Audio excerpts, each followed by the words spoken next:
listening to It's a 7 Roddenberry p.m. podcast. Pacific time and 10 p.m. Eastern time on Earth, where our assignment for tonight is Mission Log Live. I'm one of your co-supervisors, Norman Lau. And I'm your other co-supervisor, Holly Amos. Not to be mixed up with Holly Eva.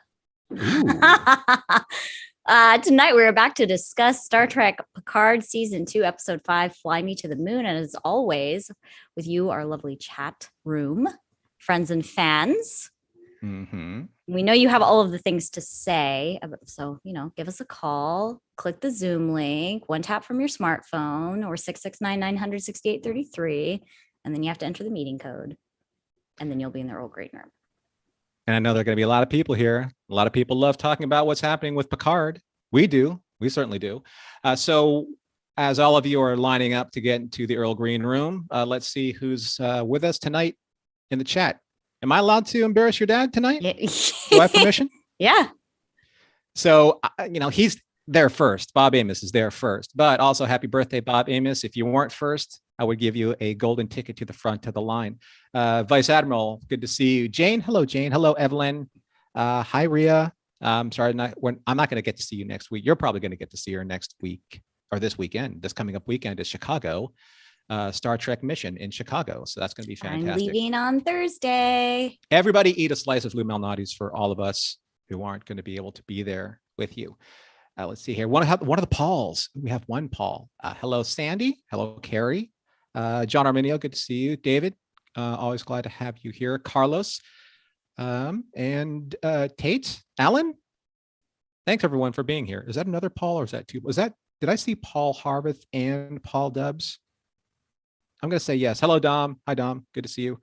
So glad to have everyone here. Always glad to have everyone here on Mission Log Live. And thank you for taking the time to be with us tonight to talk about Picard, episode 5, Fly Me to the Moon. I had to do that, right? Because that's the name of the episode. I mean, it's a pretty deep cut because it's named that because it's like the song playing in the background of the party at the end. Mm-hmm. It would have been really cool if James Darren sang it like in the party at the end, just for kicks, right? Because that would have been meta. That would have been so meta. It would have been very meta. Well, we have a busy week here at Mission Log. We have a lot of new releases coming up this week.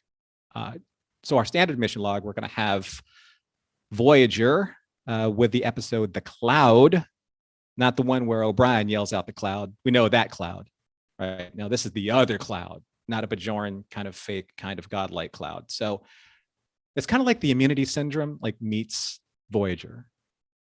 This version, So essentially that's it. That's the synopsis. So enjoy the rest of the podcast on that one. And don't forget, we released recently that we had a Mission Log Prodigy supplemental with Ashley and myself talking about episodes 6 through 10 from the adult or the older cadets perspective. And that was always fun. And here's interesting enough and exciting news. In a couple days, Prodigy is going to be released in the UK. So, is it? Oh, I didn't see that. Yeah, that was tweeted out. I believe it was by Trek News or Trek News Central. So yeah, that's going to be happening in the next few days. So the UK audience is finally going to get to see Prodigy, which is going to be amazing. They can join the general discussion on that. And then Mission Log, the Orville returns with the penultimate episode of season 2, tomorrow. Did I see that Seth MacFarlane tweeted about it? Yes, you did. Thank you very much for bringing that up. And yes, we did get an acknowledgement for Captain Mike and Jessica Lynn Verity's hard work and all their dedication that they bring to Mission Log, the Orville. That was recognized by Seth on Twitter, which was fantastic, a great boon to their show and to the Roddenberry Podcast Network. And if you haven't caught up with that, or if you haven't caught up with episodes of Mission Log Engage, that's the show where John and I engage with your comments, make sure that you visit the Roddenberry YouTube channel, Roddenberry Entertainment on YouTube. Make sure you subscribe to those shows. Make sure you hit the like and share buttons to share those with people that you think would like to hear our material. And then you'll know when the new shows drop.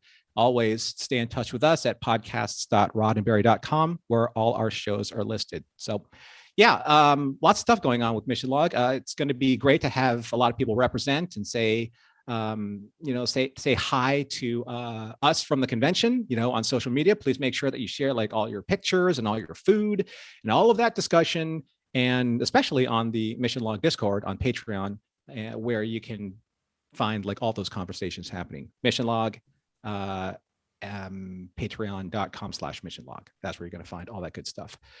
So we have a pretty robust episode here to talk about, Holly, for a variety of different reasons. So let's jump into the recap. And this is a very long recap.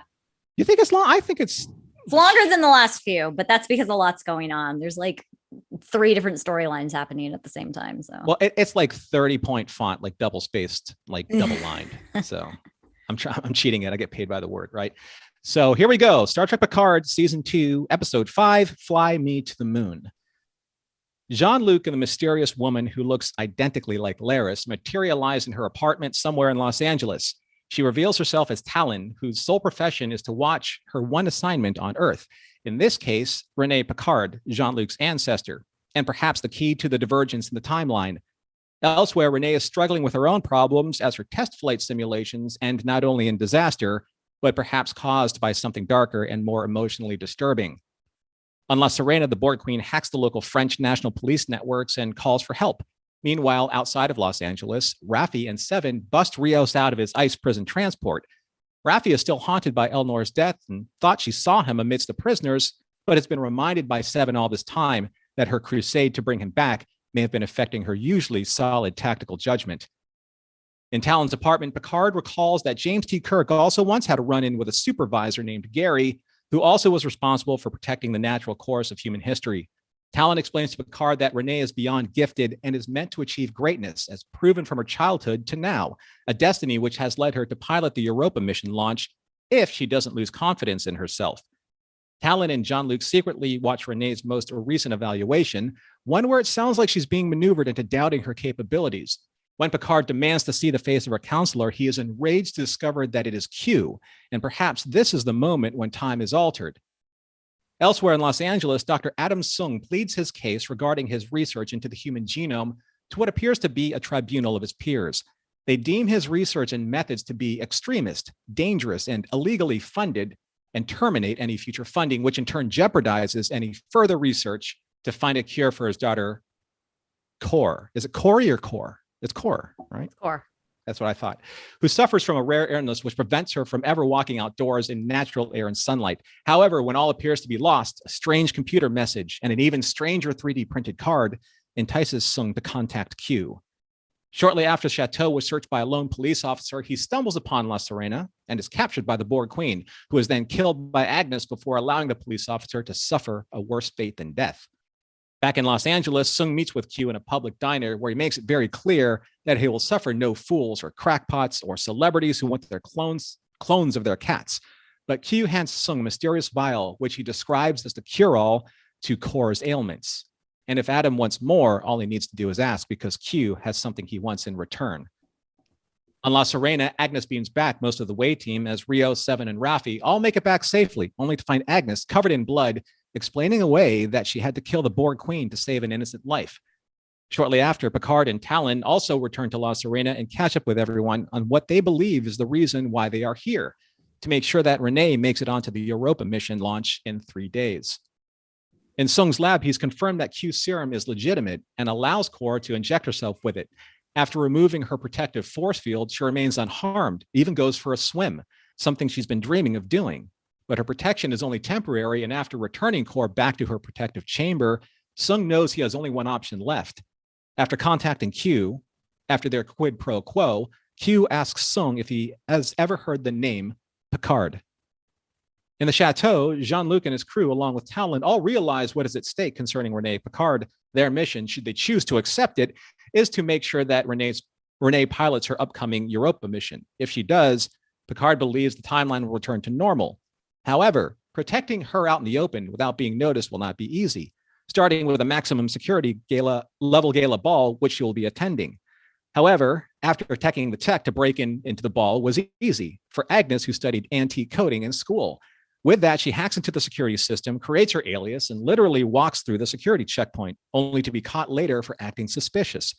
However, this was all according to plan, as the Borg Queen applauds as she peers beside Agnes as an apparition. A reminder that earlier before, when Agnes gunned her down to save the police officer, that in a brief moment, the Queen and Agnes shared a literal connection, and now, for good or ill, are inseparable and will never be alone. The end.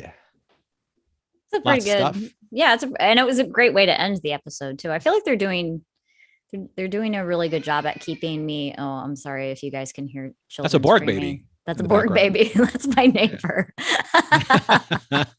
There is a child being assimilated next door. From Lower Decks. I feel like they're doing a really good job at like, I mean, I don't know if I should call them cliffhangers, because like we only have to wait, not a cliffhanger in terms of like the best of both worlds. You had to wait 3 months to figure it out, but rarely things are. It's enough of a cliffhanger for me to be like, "Ooh, I'm going to watch it immediately when it comes out," which is not always the case. Sometimes I have to wait a couple of days, and then sometimes I get spoiled. So in the cold open, there are a lot of snippets, and the snippets kind of like they help kind of like foreshadow what's happening in the episode. But one of the things that really caught my attention was that really big hologram of, I can't remember which Sung it was, but hey, all the Sungs are in Picard, so just pick one, right? So, but it was Sung's voice saying that a safe galaxy is a human galaxy. Oh, that's Adam. Is that Adam? Yes, it is. Okay, so Dr. Adam Sung.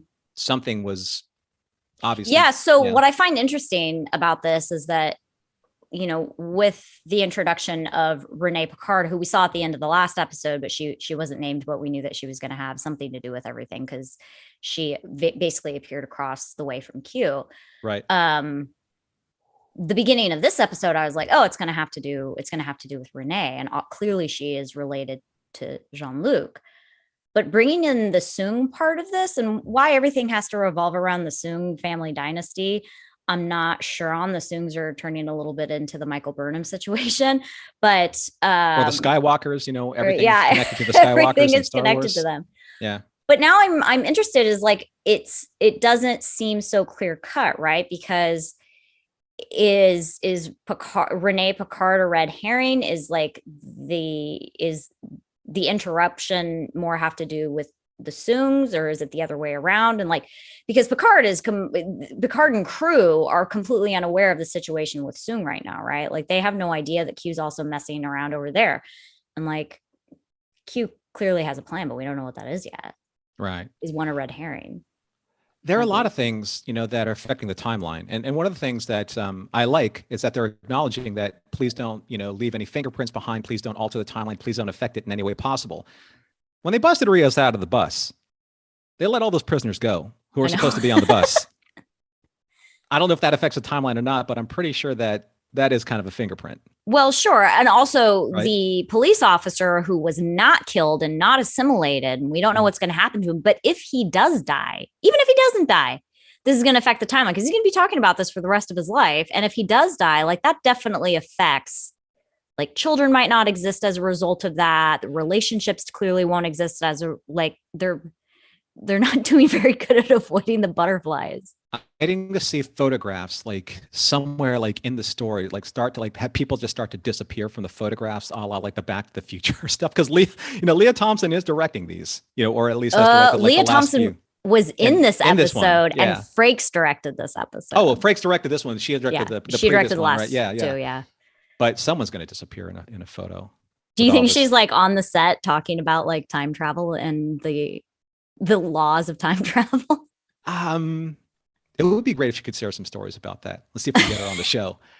All right, let's talk about like the big obvious plug, if it is a plug, because it could be a soft plug. It could be some type of like soft entry point for Assignment Earth Part 2.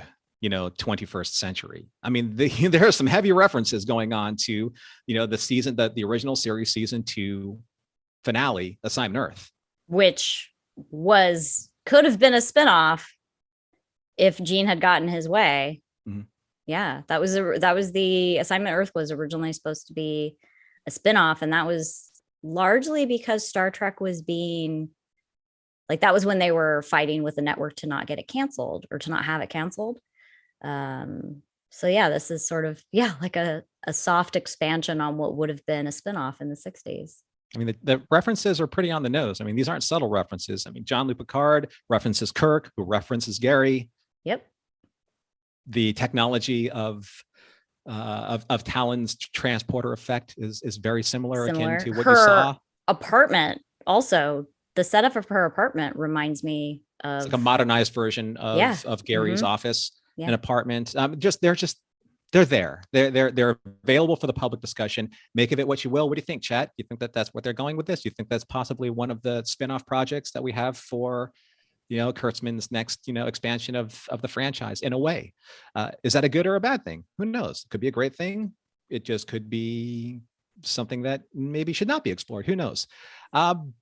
If we don't have any other points just to get to like right now, Holly, I'd like to jump into our first caller. Yeah, bring him in. I mean, I have several other points, but I don't want to run into everything that our callers want to comment on. Right. We might come up with some of those points organically especially with our first caller, Vice Admiral. How you doing, my man? Hi, Norm. Hi, Holly. How you guys doing tonight? Good. How are you?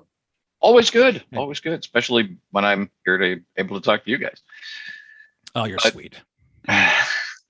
But I will say you're both touching on some of the more salient points that aren't the ones that most folks on the review side are talking about. For example, is Renee not supposed to be on the mission? Maybe is Q doing that? But more importantly, here's what I think may happen.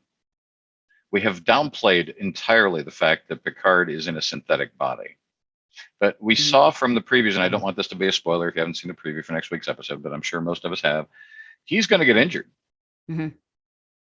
And what if the person who ends up somewhere near him when there's some kind of scanning of that physiology happens is a Soong?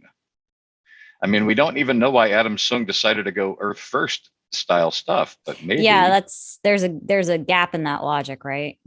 Unless he thinks here's an alien on Earth trying to disrupt the Europa mission or do something about it.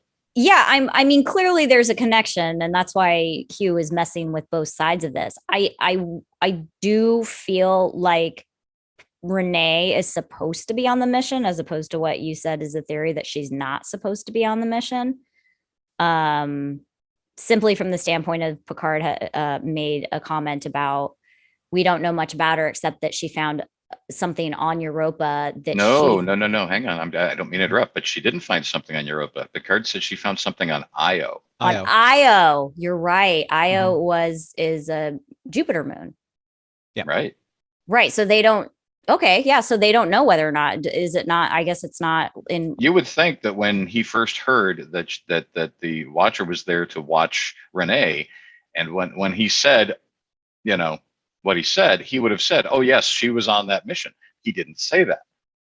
He has already said that the history is all muddy. We're assuming 2 years from now that they're still NASA's still keeping pretty good records, right? Like they keep pretty good records right now. Sure, but he did say that the records from this period are all messed up. I have to assume World War III had something to do with that. Right. Colonel Green, all that stuff. Yeah, exactly. Yeah. Oh, so there is a possibility that maybe it's the other way around, that she's not supposed to be on the mission. That's what I'm thinking. And Picard's interference is why she is. And then something happens. And that's why when they first got there, Q said, show them a world of their own making. And right. Oh, yeah. That would be so rude of him to be like, oh, I changed something. But then basically the only thing is he manipulated him to think that there was a change and he ends up making the change. Classic. It's very cute, though, it's very Seinfeld Trek, don't you think? It's kind of like telling George to tell Jerry something, and then Jerry ends up like telling Elaine something, and then everyone's kind of like working against each other, and at the end, it's because of Kramer, right? So it's, yes. I mean, it is fun, but it is kind of like everyone's getting played at least right now, and like who started it, does it really matter? Where's this all eventually going to converge, and why? That's kind of like, I think that's where I'm still interested in the story. Like, where are all of these kind of like these Three's Company kind of moments? Like, where are they all going to converge? When you overhear, like, when Mr. Roper overhears something and he's like, what? When he starts like, doing something over here and starts talking to like Janet. I know I'm going all over the board. I'm terrible like so this. many different TV show references right now. Right. But what I'm that's talking about okay. is like misunderstandings, like these grave misunderstandings where everyone thinks that they're doing the right thing. Their intentions are in the right place, but they're all for the wrong reason, even though they think they're for the right reason. And maybe it's because Q's like, yeah, this is going to be fun. Well, that's because they're all lacking information or context, which is what we're lacking right now. What is Right. where are all the connections? We've Right. seen a bunch of random events that all seem to be pointing in one direction, but I have a feeling we're going to find out they're pointing in a very different direction. I just hope that somewhere along the line, we're not going to be stumbling into kind of like a transparent aluminum scenario where everything from the future affects the past so that that technology affects the future and you turn into that cycle, right? But then again, all of a sudden, someone could say like, well, how do you know that Soong didn't invented the thing? But what if Soong did invent the thing and it's called Questor? Oh my God, no. that would be amazing. Hey, if Let's we're go going that with spin-offs, and if we're right? going Let's do with other Assignment run Earth. Let's do racing, Questor tapes. Let's do it all, man. I agree. Right? That would be I like- amazing. Because it's never been explored in that way, in a modern way, right? Right. And now we have a better effects budget to do it. And I mean, if we're dragging up Assignment Earth, which I would love to see as a show, let's do that one too. Yep, let's bring us our United States version of the sonic screwdriver. Yeah, I said it. yes. I said Please. it. Yeah, her device was yeah. much, much bigger than Gary's was, wasn't it? I would say yes. But I assume that that's simply because they want something that looks more weapon-like. Well, it's a little bit less subtle for the screen. Yeah, exactly. Which most like production is nowadays. You got to have that nice big bold screen presence, for some of these, great practical effects for props. Mhm. So where do you think this is going, Vice Admiral? I mean, like conjecture wise, no spoilers, no, not talking about the previews or anything like that, but where do you want it to go? Where I want it to go is for Q to actually have been there to try to protect the only person he cares about, Jean-Luc Picard. And somehow the Q continuum has said, no, you're not allowed to, which is why we took your powers away. You're not allowed to help him. He did something bad. You can't help him. But he's trying to anyway. And we find out that really, in the end of the day, Q has found that humanity is okay. And is You trying think to the help Q's us. going to end up being a good guy? Good guy, no, but not as bad as he could be. Okay. That's fair. Do you think his snap, his ineffective snap or ineffectual snap is his power being removed or his power having been drained? I would have thought prior to this week's episode that it might have been drained, but when Picard asked the supervisor and mentioned the Q, and that supervisor had no idea who the Q are, right. which was also What's a very Q? strange. Yeah.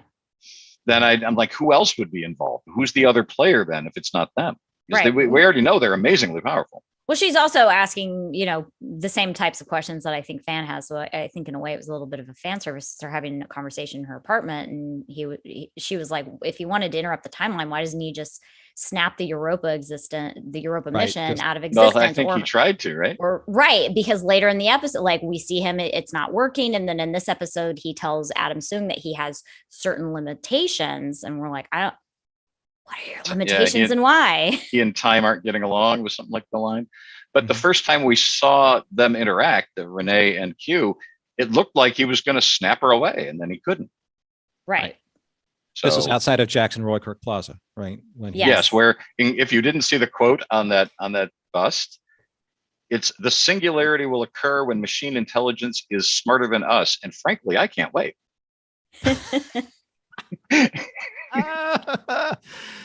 I am nomad. So, okay. Yeah. Right. One last thing to get to, Vice Admiral, before we let you go and get on to our next caller. Mm-hmm. Anything you'd like to say? One last thing. I would say salmon. Salmon? That's all the fish? That's good. I love it. I love it grilled. I love it blackened. I love it over salad. I love it slightly rare, so that it cooks on the plate, giving it the most like medium rareness possible. That's how I like mine prepared. I don't. I don't eat fish. Can I just say that I liked the best? I don't eat. I don't either. But salmon, because hey, happy First Contact Day tomorrow. True enough. First Contact Day. That's right. We're on First Contact Eve. We That's are. right. All right, guys. fantastic. It's Thanks so always much, lovely to Mr. talk to you. Talk to you both soon. Have a Take care. wonderful night. Take care. Thanks, you too. All righty. We are up with Paul. Hello, Paul. Greetings, all. That was, and this time, Holly did not she did not lead in I with know. any kind of debate to set you up. I know. We got to create one. All right. Go for it. Well, let me look at my notes and see if there's anything that is catastrophic here that I can fight with you about. Oh, we'll arm wrestle in Chicago. Okay. I agree that Rios is so hot. Oh yeah, because he is. Rio is so hot. Wow. No, come on. The big controversy is, where does Girardi find that dress and a lipstick to match? I mean, if you can't even power the ship to keep it warm, that to me, wow. Was that in some closet, or like did she steal it? Clearly couldn't replicate it. It was in the back of the TARDIS, Paul. Rhea, way back in the TARDIS. Mission log Rhea just put on her Facebook page, Girardi's lipstick exclamation. I thought that can't you see John Champion standing there with a martini in that party? Yeah. Didn't we? I was wondering if John Champion was actually there, and it was written for him. I just think it's amazing. I guess I wasn't really paying attention to her dress and her lipstick because I was so excited by what her name was. Girardi? Her fake name. On her ID. Yeah, what was it? I missed it. Her name's Holly. This is okay. The truth. This is fact. Her name is Holly Eva Visser. Holly Eva Visser. And we're trying to figure out if this San is Francisco in 1989. She must have robbed it from her, right? The dress, the whole deal. She saw right. And just sort of, anyway, the discussion you just had about Q, did he lose his powers to affect the young Picard simply because she is being protected? She is the supervisor. So he seems to be able to create these things that Sung needs. Why all of a sudden is it just her? And to me, the logical reason would be that this supervisor has powers that we don't know about. It's also possible that she doesn't know who the Q are because they don't even matter to them. Could be. I mean, like ants, remember in Babylon 5, Paul, when Shakar was talking about the ant, and when the ant looks up at something that's godlike, they're like, what is that? And then the god looks up at something more powerful to them and they say, what is that? Everything is a matter of scale and perspective and relativity when it comes to power. Yeah, absolutely. The flat beings in Next Gen, when they didn't even know this, they just kept bumping into the thing, whatever it was. Same kind of deal, right? Right. So everything is just in terms of relative scales of power. I mean, who knows? It could be the Melkotians. Would be cool, right? So I'm still stuck on this thing.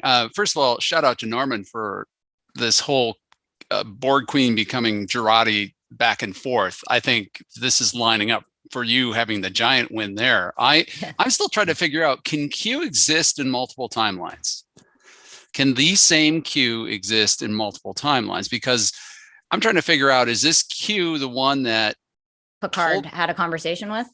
Yeah, I'm trying to figure out how this is playing. Is he Picard's Q, male Picard's Q, or is he a past Q trying to affect the future? So I keep coming to the conclusion there's only one Q, but it's fascinating if you try to put that in perspective. That's the mind-bending one on this. I just love this whole episode. Was all so time amazing. travel is mind-bending, man. Yeah, it's awesome.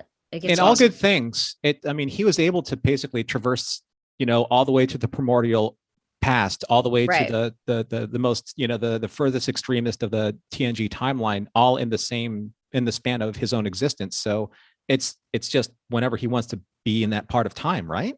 Yeah, and he takes his customer with him. He can. Now, whether he chooses to, he made Picard come back via his own way. So this is so intriguing. I just think it's I think it's one Q too.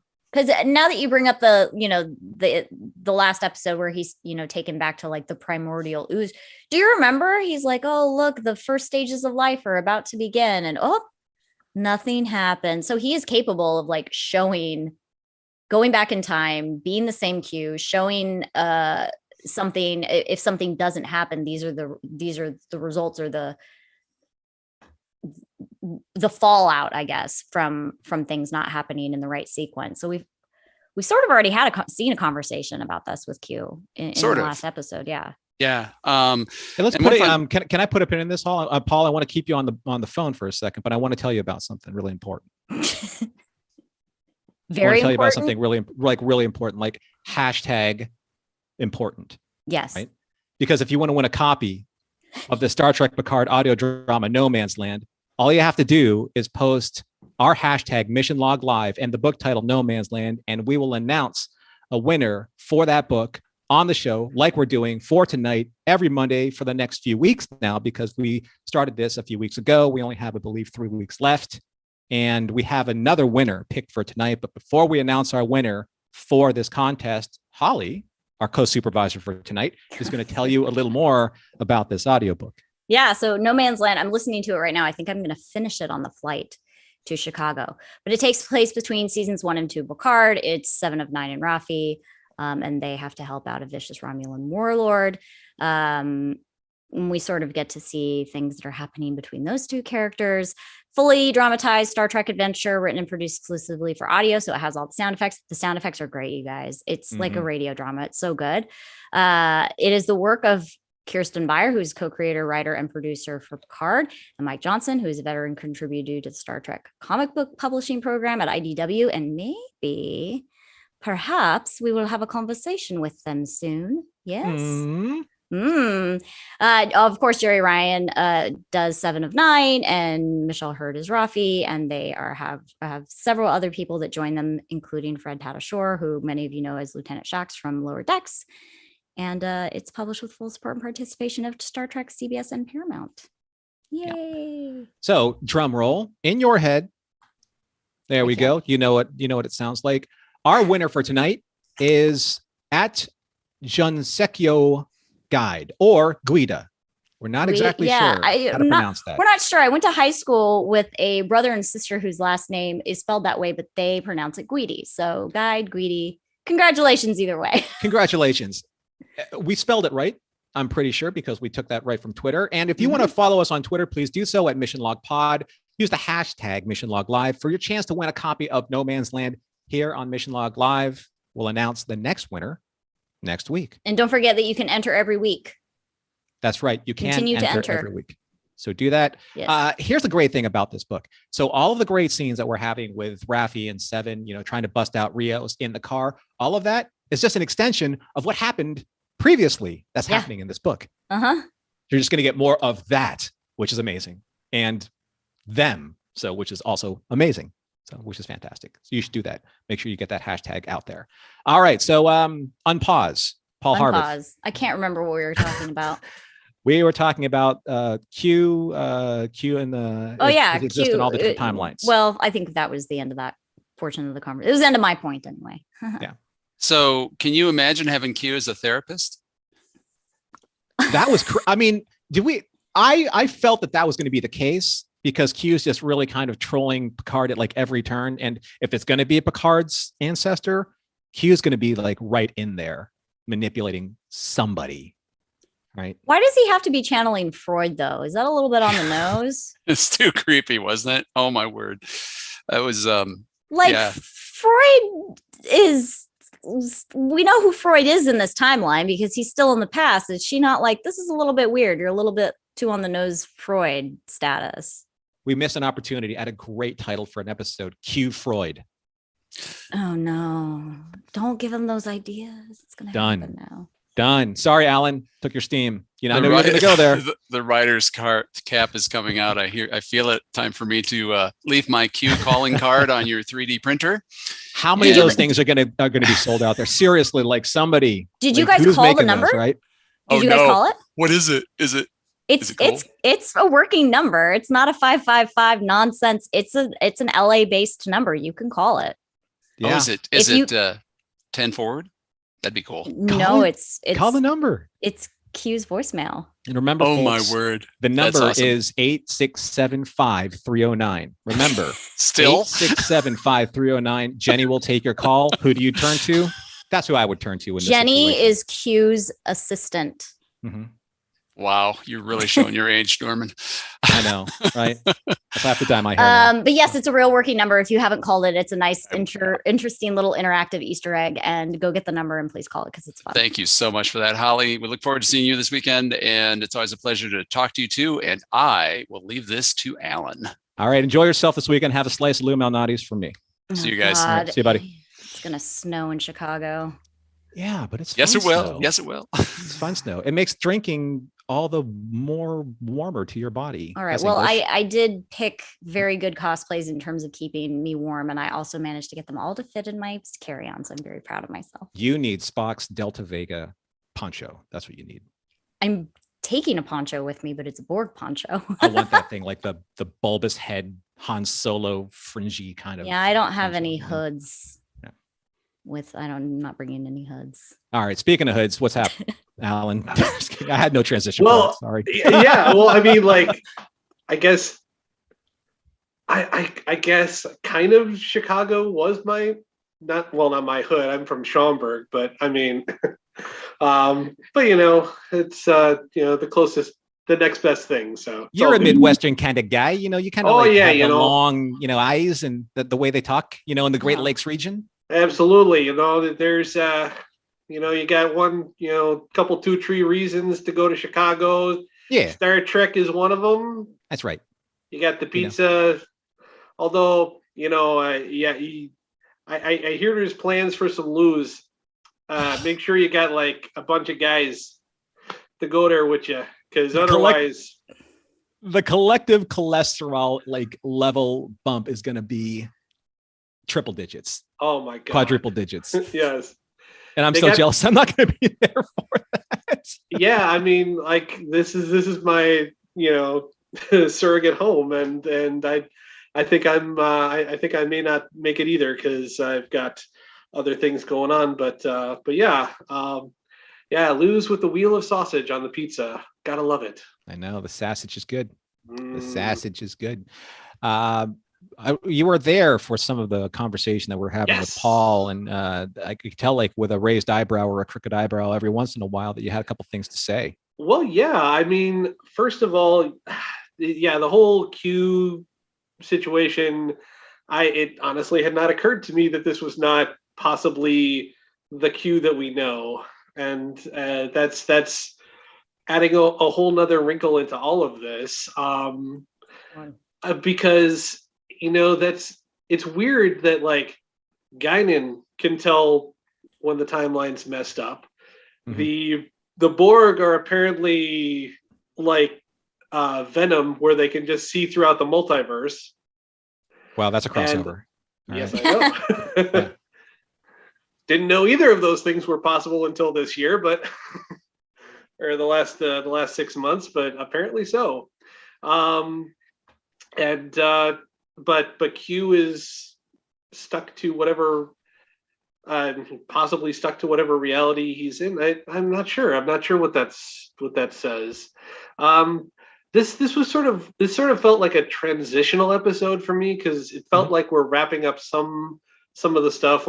Obviously we're, at least for now, moving on from any commentary about ICE and all of that stuff, and then we're getting back into the deep Star Trek lore with the Gary 7 Assignment Earth references that you guys have been talking about, all the Soongs, so many Soongs. There's so many of them. All my Soongs, including young Corey, who is his daughter. Mm-hmm. Yeah, they make that very clear, because she calls him dad, and then he says, "Core, my child." So yes, I don't know how biological we can say, put that on, because he's a geneticist, and he was very cagey when she asked about her mom. So who knows? I'm thinking that she's some type of genetic child. Yeah. That he messed up, and that's why she has problems. Mm-hmm. That he didn't quite get right. Yeah. And apparently part either drow or vampire, based on the sun reaction. So yeah, I was hoping for sparkles. I didn't get them. So. Nope. No, we gonna- just got screaming. The sequence with those drones was pretty cool, though. Yeah. And apparently only 2 years away, so we've got that to look forward to. Tate for the win, the Kai win in chat. I haven't seen Kai win referenced in chat like ever. So well done there. Awesome. But yeah, and obviously everything going on with Girardi is interesting. And getting back to the Borg Queen thing, her sort of messing with Girardi and like, you're alone in every reality, that's your fate. That's heavy. And the head games are real. With the Borg Queen.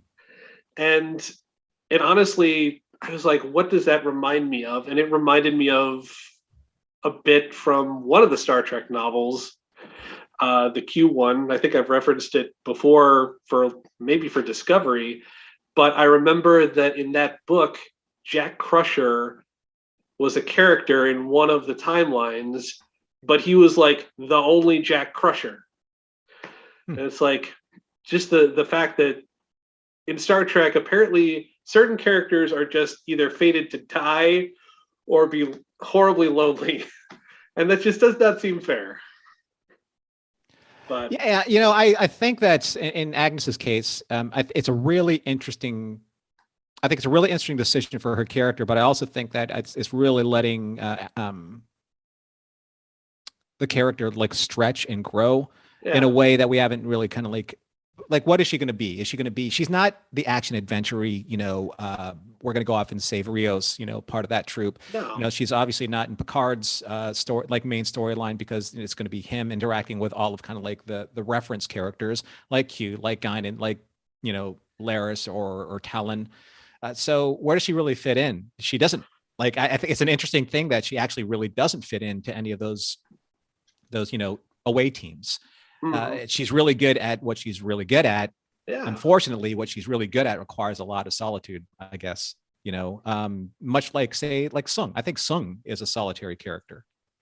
He doesn't make friends easily. The crazy thing to me in terms of the manipulation, right, is that it seems to me that like Agnes never really outwardly shows. She's made some comments to herself under her breath, but she doesn't seem unhappy to me. For the most part, she doesn't seem like the solitude bothers her a lot. It's almost as if the Borg Queen is trying to convince her that she should be upset about it. It's a little gaslighty. Yeah, I can go with that. And, first of all, that is a lovely party that they got her into. So, I mean, that's something. And, she didn't get to stay long, but I agree with Paul. She looked great. This is the person who is wondering what pretty people do at parties. Well, there you go. I'm. It's almost kind of like she has like that confidence boost when you have that alter ego. Working with you, because obviously her alter ego is sitting next to her at the end of this episode. It's because she's a Holly, a little Borg Queen on the shoulder. Mm-hmm. I'm just going to talk about the fact that her name is Holly Scarver. Yeah, she has a little angel and a little devil. They both like Holly on one side, the Borg Queen on the other side. Do we know where that party is being held? Did they say production wise? I don't know. No, I mean like in the story. In canon? No, she just said somewhere in LA. Oh, yeah. Because here I realized something this week, and I think, and Holly, I think you might get a special kick out of this, but it would really be a shame if they've taken JLP back to Southern California and didn't take him to the JPL. Hey, all right, I'm going to cut you off right there. Because I don't think you can get any better than that, honestly. That was a great. Let's end on that. There we go. Alan, thanks so much for your call, buddy. Thanks, guys. Have fun in Chicago, those who are going, and we'll probably see you next week. Yeah, I will be back on the air like almost immediately after I land. Awesome. Well, have a good one. All right, thanks, Alan. Take care, buddy. Good night. All right, okay. And Cherie. Mon. Cherie. Hey. Hello. Hey, look, you brought the Borg babies out. The Borg. We got a Borg babies reference. The Borg baby. You win. That's so good. So this episode, pretty big, huh? Lots to say? Yeah. Just overall, we've all noted that time travel is very headache inducing. But just the timeline in general, I've been thinking about, and not even just for Picard, but just for all of Star Trek in general. Do we think that this is our timeline, or do we think that this is an alternate timeline from our own? They are currently in the past of the Confederation timelines, or they're not in the past of the Federation. Well, but I mean, the whole point though was they were supposed to go back to the point where the thing happened that changed it, because otherwise they wouldn't be able to stop it. So, right, because that change right now is set. It's set in motion, and it's going to happen, and that's what led to the Confederation. So they're trying to stop that change, but it's a separate. Are you asking? Well, this is where the timelines diverge, though. So they're at pre-timeline divergence. No, but that's not the. You're thinking of the same way the Kelvin universe happened, where there was a divergence and there was an offshoot, and that's the timeline that we were in, the Kelvin timeline. But they jumped from the Federation timeline to the Confederation timeline, and then they went back in time from there. That change already happens, and they saw the future. They've made several comments about the future that we saw. This is where it starts. Like, it's already set in motion. So unless they make that change, it goes into the Confederation. So are you Sherry, are you asking if the timeline is like the time that we're living in right now? Yeah, that's actually more what I was asking, though. Mm-hmm. Like that whole mind-bendy thing aside. Like, say for instance, like you and I, Star Trek, basically, because it doesn't, like, they've retconned the timeline many times because of things having to match up and not matching up. Because obviously the eugenics wars doesn't happen in the 90s anymore because they can't. Right. But just beyond retconning it, like, do we think that the writers have always intended it for it to be our world? Like, our world, just as if our world went into the future? Or is this a parallel universe from our world that's very much like our world? See, so I've always not. Yeah, I mean, I've always believed, like, the Star Trek of, say, let's go back at the very beginning so we can keep the slate clean. I always believed that the Star Trek of 1966, that storyline when it started was supposed to be the future, our future, our direct future. Whether that's the case or not, I don't know, but that's what I've always believed. I've always believed that it's been kind of like an extension of, since obviously they couldn't project the future, then, the eugenics wars of the 1990s would have been that 1960s timeline, so the timeline of the Bay of Pigs, the Martin Luther King assassination, the Kennedy assassination, Star Wars in 1977, everything that happened in, like, the 80s, all that stuff led into the eugenics wars of our actual real world timeline. Obviously, you're right, that didn't happen because in the 1990s, we didn't get eugenics wars. We got basically the pop culture. We had the pop wars. We had Boys to Men versus Backstreet Boys versus NSYNC. Right? NSYNC won. NSYNC totally won. I don't care what anyone said. NSYNC totally won. So somebody is asking in chat about World War III too, because we know that World War III happens in the Star Trek timeline, and we know what years it's happened, but it's never been fleshed out. Carlos is asking, didn't World War III happen in 1999? No, it starts in 2026 and it ends in 2053. So all that, the timeline up until JJ's, 2009, when the Narada came and destroyed the Kelvin, that was our timeline. That's from what I understand. So I could be completely wrong. I'm not. No. That's stuff. Yeah, and every single baddie in the Kelvin universe, all of them came from the Prime timeline.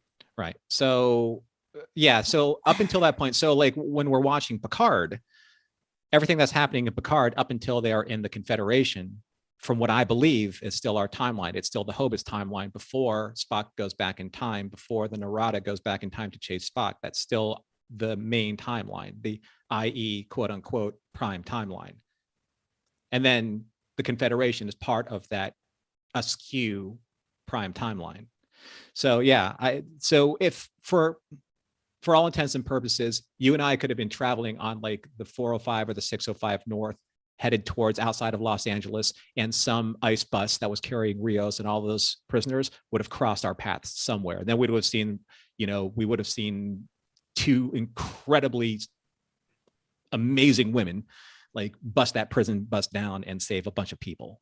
And we'd be like all like, taking video of it and uploading it to TikTok right now. So, or we could have been on the bus with the boombox guy. Totally, right? That's Totally, fun. right? Because I like that music too. I like that song, right? He wrote that and recorded it. Yeah, that was I his. heard that. Yeah, Yeah. that's Kirk. That's funny. He's got some good claim Kirk to the fame, actor, man. not Kirk the character. That guy. He's got a good claim to fame in Trek. Good for him. Right.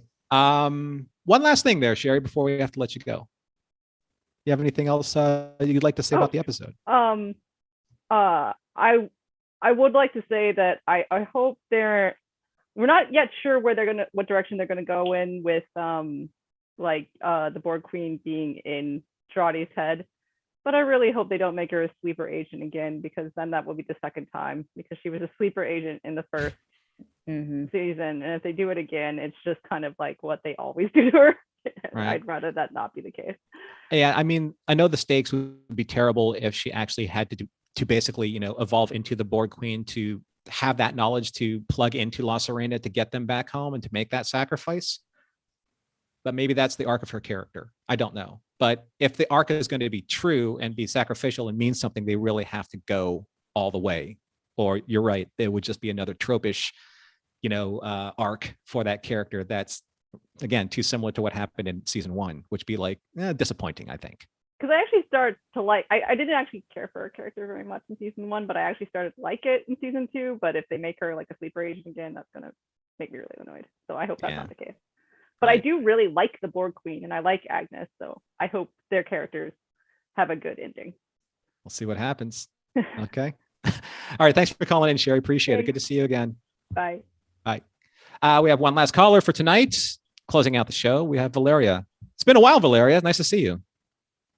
Valeria, turn your microphone on.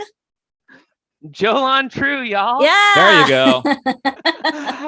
All right. So I do want to chime in one quick thing about eugenics wars before getting into what I was calling about. Just following up there. Sure. It's very much so they never explicitly mention the eugenics wars, but all of the moral outrage of that little panel that Soong was talking to very much like constantly alludes to the eugenics wars having happened. Right. So I think we can safely put that still in the 90s. Yeah. And on that note, very quickly, there's a nice Easter egg there too, next to Leia Thompson's character I think he's a vice chairman of the board. His name is Vasily Rushenko. Rushenko. Yeah. Perhaps he is related to Worf's adopted family. Yes, I was trying to think where I remember the name Rushenko from when I saw that. Worf's adopted Earth family. Yep. Yay. Yep. Those Rushenkos. But okay, so we've still yet to see if my Kovich Gary 7 connection prediction comes true in future seasons of Discovery. But I did bring up Gary 7. Yeah, you did. And here we are. Would you be excited to see an Assignment Earth spinoff show?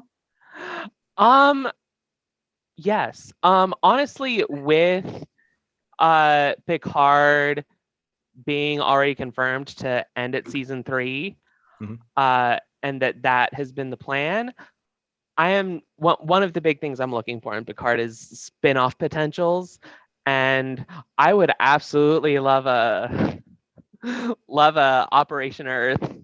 Yeah, I mean, there's a possibility for sure. Pike Show 50 year. Pike Show style 50 years later pickup. But yeah, no, we've got a supervisor and we're trying to make a rocket launch happen to save the future. Hello, Operation Earth. I know it's kind of, you don't want the references, and these to be so on the nose, but they are. Okay, no.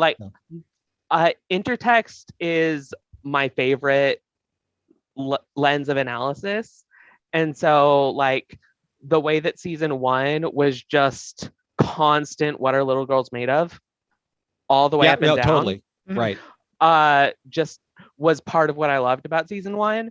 And so now seeing, this is Operation Earth. I was out over here ready for like City on the Edge of Forever, but y'all are going for Operation Earth. Just I know, it's kind of like a little like it's like coming out of the side pocket. You're like, what? yeah, the references like, are so strong. So there are 2 things that I want to see in the back half of this season.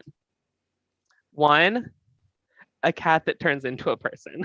I have that in my notes. Right. I was like, why does Talon look like she's got to be Isis, right? Give us the Isis content. Give us the Isis content. That's all we want. Well, she has to be a shapeshifter. It's not a coincidence that she looks like it Like can't be a Laris? coincidence. Yeah, it can't be a coincidence that she looks like Laris.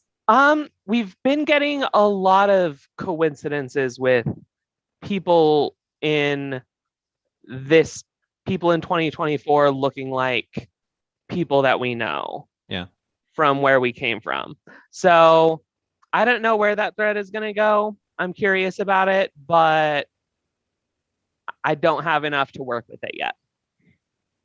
I'd love to see like in chat, I'd love to hear everyone's predictions on who they'd like to cast for if they do go with a Gary 7 character. Or if we're going to stick with Talon, because maybe it's Grudge. Okay, but the other thing that I really want to see in the back half of the season is I want them to say the words temporal Cold War. Ooh. Oh. Where we have Talon specifically watching a thread to make sure it doesn't get manipulated. I was upset that Enterprise went to Risa without retconning Captain's Holiday into the temporal Cold War. I have a list of episodes that reference the 22nd century that I wish that Enterprise would have retconned into the temporal Cold War. I love the temporal Cold War with a deep and burning passion. And so I just want them to say the words temporal Cold War. It would be cool if like someone like comes through a portal and says like, what's your name? My name is Daniels. I'd lose my mind. Oh my God. I would lose my mind if we saw Daniels. lose Yeah. my mind. Yeah, no. I really wanted an episode where Archer gets opposing missions from the 27th and 31st centuries via Braxton and Daniels. That'd be great. Like, I want this to pick up the temporal Cold War referencing thread that we got the little crumb of in season 3 of Disco. Give it to us here, and then give us a temporal Cold War show. That's all I want. You know what? Anything's possible. I mean, but it would be great to like get some of that like back in the history where if they're going to be a lot of people, like a lot of references popping in and out of previous timelines of Star Trek, then you can have this as kind of like, you can create like an anthology show with the temporal Cold War as kind of like being the spine of the show. Oh yes. Right. A thought that I've had on that is every season, each season follow a different faction in the temporal Cold War. And so then we get, and over the course of the show, we'll have some of the same scenes pop up again, but with different sets of information from the perspective of this other faction that we're following this season. Oh my God, I'd have to keep a notebook. It would be super cool though. Like think about it this way, like, in Men in Black, the whole thing, the chase for the marble or the galaxy, the Orion's galaxy is in Orion's belt. The galaxy is in Orion's belt, and it's just basically a marble to these superpowers, but like to like again, everything's in just dimensions of scale. It was just it was the most powerful thing on Earth, but it was just a child's thing, in the right hands. So what if the temporal Cold War is basically all of these superpowers, the Q, the prophets, and the supervisors, they're all of these massive powers playing this temporal game just kind of like the gods of Olympus, like manipulating the mortals on Earth, for whatever reason, maybe just for their own entertainment. It's huge. It's so big. They've all got their own motives. Every faction has their own motives. Are they all Trelane now? Just children? Well, that's kind of like what they did with Trelane, like Trelane. Yeah, maybe. Again, Trelane is just a child with a magnifying glass, right? And we're ants. But that's everything. The everything just increases. It just in terms of the scale and the power and the relativity of life form to life form from the inner space to the outer space, right? So that's so meta. That's so meta. Yeah. No, the angle I'm more interested in is small guys, small powers with big hubris playing around with time travel. That's the angle I'm more interested in. It's also very cool. We have time for just like one last thing, Valeria, and we're going to have to let you go. Absolutely adore Allison Pill and everything that she's doing this season, and loving Seven and Rafi. For sure. Just a great season so far. Except for that first episode. We don't talk about the first episode of this season. Otherwise, it's great. Yeah, it's been a fun ride so far, and it definitely kind of leaves us hanging, and probably ends up asking more questions than answering them. But that's not a bad thing until everything wraps up, right? So right. Yeah, I guess everything. Stay tuned. Hopefully, you get some of your wishes fulfilled, with Assignment Earth, and we'll see where that goes. But gosh, it's kind of like shaking the 8-ball. A lot of it points to yes, right? Nice to see you. Thanks for calling in. Absolutely. Appreciate it. Well, that wraps up the show for tonight, folks. Just a little fun fact that tomorrow, April 5th, is going to be the release of the much anticipated remaster on Paramount Plus of Star Trek: The Motion Picture. So if you haven't seen it yet, this might be the best way to actually watch it. It will be very pretty, and you can watch it on First Contact Day. And if you're lucky enough to have a Fathom event in your area, look for your Fathom event, because I'm sure that this is something that you don't want to miss on the big screen. That is an absolute truth. I love seeing like these remastered films on the big screen. It's like seeing it all over again. Like when I went to go see Wrath of Khan for its 40th. But that's pretty much it, Holly. Any last remarks? Any last wishes? Any last predictions? Comments? Questions? Concerns? I might have a new prediction based on the fact that World War III got mentioned. World War III was genetic manipulation and human genome enhancement, and that's what caused it. And then like 6 million people died or something. Yeah, that was all referenced in a way. I guess we could look at the specifics. That was all in space. I'm trying to unravel it in my brain. Did like Adam Soon cause that, and do we need him to cause that so those 6 million people die, which will lead to the Federation? Like this terrible thing has to happen, because World War III for 10 years afterwards,